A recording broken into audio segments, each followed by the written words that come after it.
సరిగ్గా మనము ఎలా ఆలోచిస్తున్నామో ఈ యుద్ధం యొక్క తీరుతెన్నులు అదేలాగే కనిపిస్తుంది. పాకిస్తాన్ వాడి మోసము, కుట్ర, ఈ ప్రపంచ దేశాలను ఏమార్చే విధానం మీకు ప్రతిరోజు అలా పెరుగుతూనే ఉంది. సో ఇప్పుడు ఫైనల్గా ఏం జరిగింది అంటే, పవిత్ర మెక్కా, మదీనా, దీనిపై ఈరాన్ అనబడే దేశము భీకరమైన దాడులు చెయ్యబోతుంది. సో ఇస్లాం మతం యొక్క చిహ్నాలు, ప్రతీకలు, అంటే మన ఆధారం మెక్కా మసీదు కదండి, దీనిని కాపాడాలి అంటే పాకిస్తాన్ రంగంలోకి దిగాలి.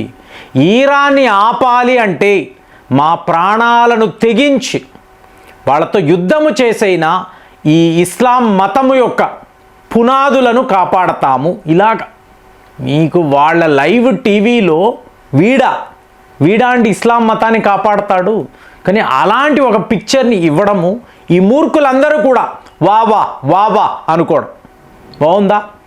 అంటే ఇప్పుడు సౌదీ అరేబియాకు సపోర్ట్గా 13,000 మందిని పంపించాడండి. అంటే ఇప్పుడు అందరూ అడుగుతున్నారు, 40 రోజుల నుంచి యుద్ధం జరుగుతుంది, సౌదీ అరేబియా ఎన్నిసార్లు నీ సపోర్ట్ కావాలి, నీ సహాయం కావాలి, నీ సైనికులను పంపించి అడిగారు కదా. అప్పుడంతా సైలెంట్గా ఉంటూ సడన్గా ఇప్పుడు సీజ్ ఫైర్ అన్నప్పుడు ఇంతమందిని ఎందుకు పంపిస్తున్నావు? సో పదే మీకు ఇలాంటి ప్రశ్నలు వస్తూనే ఉన్నాయి. సో ఫైనల్గా పాకిస్తాన్ యొక్క జవాబు ఏమిటి? మక్కా మసీదును కాపాడడానికే మా సైనికులు సౌదీ అరేబియా దాకా వెళ్ళారు. సరేనండి, ఎవరి వైపు నుంచి ప్రమాదం? మళ్ళీ యాంకర్ ఎవరి వైపు? ఎవరు ఇలాగా ఇప్పుడు మిడిల్ ఈస్ట్లో ఉన్నాము, గల్ఫ్ దేశాలలో ఎవరు మీకు మెక్కా మీద దాడులు చేస్తారు? సొంత ఇస్లాం మతం మీద ఇలాంటి దాడులు ఉంటాయా?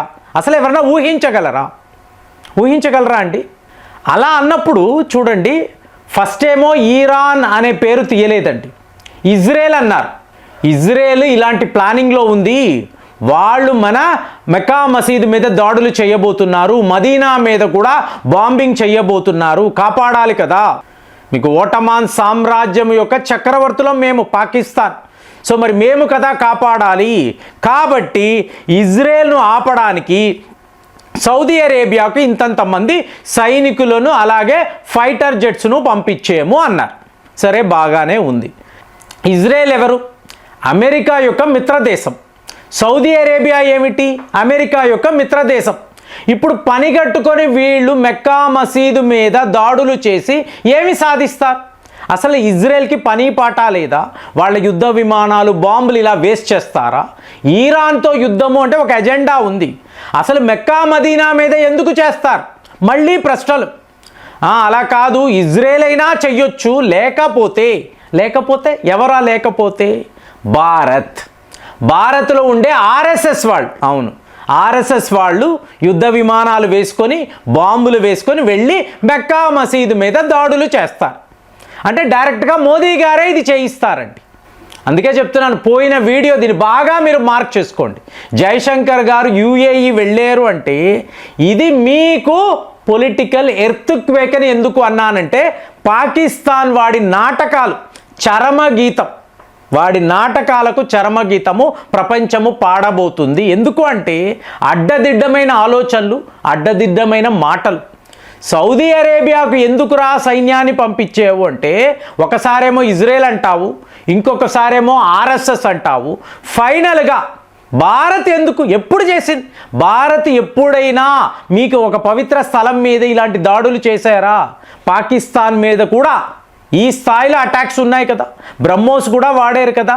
నీకు వాళ్ళ మిలిటరీ స్థావరాలు, తీవ్రవాద స్థావరాలు తప్ప ఒక మసీదు మీద దాడి జరిగిందా? అదే చెప్తున్నారు, ప్రార్థనలు జరుగుతున్నప్పుడు దాడులు చెయ్యకూడదని మీకు మోదీ గారు స్వయంగా చెప్పారని అంటున్నారు. వాళ్ళు ప్రార్థనలో ఉన్నప్పుడు ఎలా చేస్తామండి? నో. అలాంటి ఒక దేశము ఈ ఆర్ఎస్ఎస్ వాళ్ళు ఎందుకు ఇలా దాడులు చేస్తారు? ఫైనల్గా ఇంకా ఇజ్రాయెల్ అయిపోయింది, ఆర్ఎస్ఎస్ అయిపోయింది.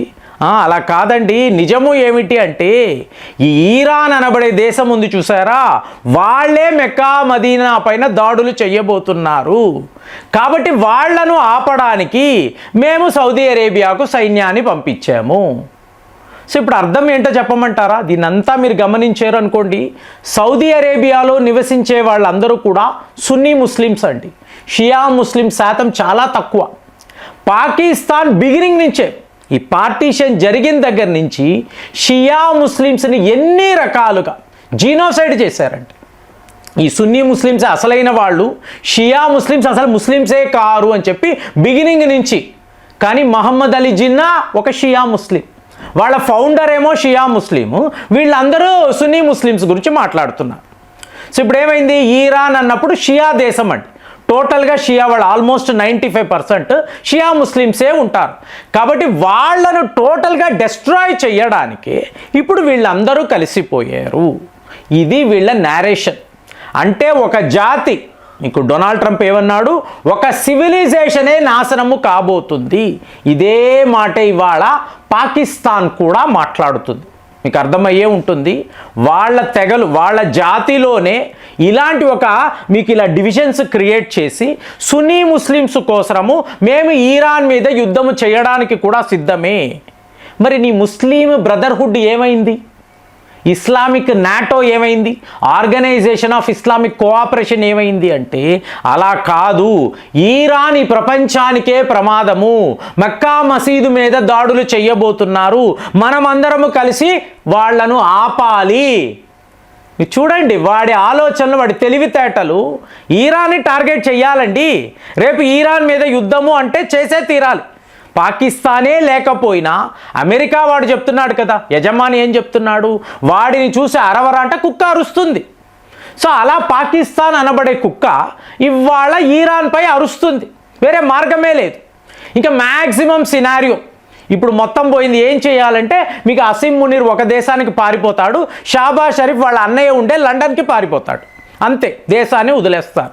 సింపుల్ వాళ్ళకు. కానీ ఇప్పుడు వీళ్ళు కారణాలు చూడండి. ఈరాన్తో యుద్ధము చేయడానికి ఇప్పుడు సౌదీ అరేబియా, ఇజ్రాయెల్, అమెరికా వీళ్ళు కలిసిపోయారండి. కలిసిపోయి ఈరాన్ మీద యుద్ధము చెయ్యాలి. దానికి పాకిస్తాన్ని వీళ్ళు వాడుతున్నారు. వాడు కూడా మార్గమే లేక, మీరు గమనించారో లేదో, ఒక 3 వారాల క్రితము మనం మాట్లాడాం. Saudi Arabia, United Arab emirate వీళ్ళు ఎవరూ కూడా మేము యుద్ధంలో లేము, ఈరాన్పై దాడులు చెయ్యలేము అని అన్నారు. దాంతో డొనాల్డ్ ట్రంప్ ఆలోచనలో పడ్డాడు. వీళ్ళు కొట్టుకు చావాలి, మిడిల్ ఈస్ట్లో ఉండే దేశాలంతా బూడిద అవ్వాలి, అప్పుడు అమెరికా పాలన అనేది ఉంటుంది. ఇదే వీళ్ళ ప్లాన్ కదా. ఇజ్రాయెల్ యొక్క గ్రేటర్ ఇజ్రాయెల్ ఎజెండా తీసుకురావాలి, ఇవన్నీ అనుకున్నారు. కానీ ఇక్కడ ఉన్నవాళ్ళు, సౌదీ అరేబియా వాళ్ళు నో అంటున్నారు. ఎలాగా? సో ఇప్పుడు పాకిస్తాన్ రావడంతో పాకిస్తాన్ని వాడుకున్నారు. పాకిస్తాన్కి డబ్బులు ఇచ్చి నువ్వు అక్కడికి వెళ్ళు, సీజ్ ఫైర్ టైంలో వెళ్ళి ఈరాన్ మీద యుద్ధము ప్రకటించు. అప్పుడు ఆటోమేటిక్గా సౌదీ అరేబియా, అలాగే ఖతార్, కువైత్, ఇప్పుడు జయశంకర్ గారు యుఏఈ వెళ్ళారు కదా, వెళ్ళి ఆయన ఇది ఎక్స్ప్లెయిన్ చేస్తాడు. నువ్వు మాత్రం యుద్ధంలో కలగజేసుకోకు, మేము ఉన్నాము, నువ్వు ప్రశాంతంగా ఉండు. ఈరాన్కి కుప్పలు తెప్పలుగా ఈ కాస్పియన్ సీ అంటారు చూసారా, అక్కడ నుంచి మీకు రష్యా ఆయుధాలు కుప్పలు తెప్పలుగా వస్తున్నాయి. ఇటువైపు చైనా నుంచి కార్గో షిప్పుల్లో, కార్గో విమానాలలో ఆయుధాలు వస్తున్నప్పుడు ఈరాన్ వాళ్ళు ఆగేటట్టు కనిపించడం లేదు. ఈ మెక్కా మసీదు మీద దాడులు ఇవన్నీ పాకిస్తాన్ అబద్ధాలు. సౌదీ అరేబియా వాడు చెప్తున్న నేరేషన్ని నమ్మి ఓహో అందుకే వచ్చారా అని చెప్తుంది. ఇందులో ఎటువంటి వాస్తవాలు లేవు. ఈరాన్ ఒక ఇస్లామిక్ దేశము, వాళ్ళ మతానికి అతి ముఖ్యమైన, అతి పవిత్రమైన స్థలము. దాని మీద వీళ్ళు దాడులు చేసి ఏం సాధిస్తారు? నథింగ్ అండి. ఇదంతా కట్టుకథలు. కానీ వీళ్ళు ప్లానెడ్గా ఈరాన్ మీద దాడులు చేయడానికి, ఈరాన్ మీద యుద్ధము చేసి గెలవడానికి పెద్ద లెవెల్లో వ్యూహాన్ని, స్ట్రాటజీని వర్కౌట్ చేశారు. మరి ఇందులో వీళ్ళు సక్సెస్ అవుతారా? పాకిస్తాన్ వాడి ఈ అబద్ధాన్ని మీరు ఎలా చూస్తున్నారు? కామెంట్స్లో రాయండి. మళ్ళీ వచ్చే వీడియోలో కలుద్దాం. జై హింద్.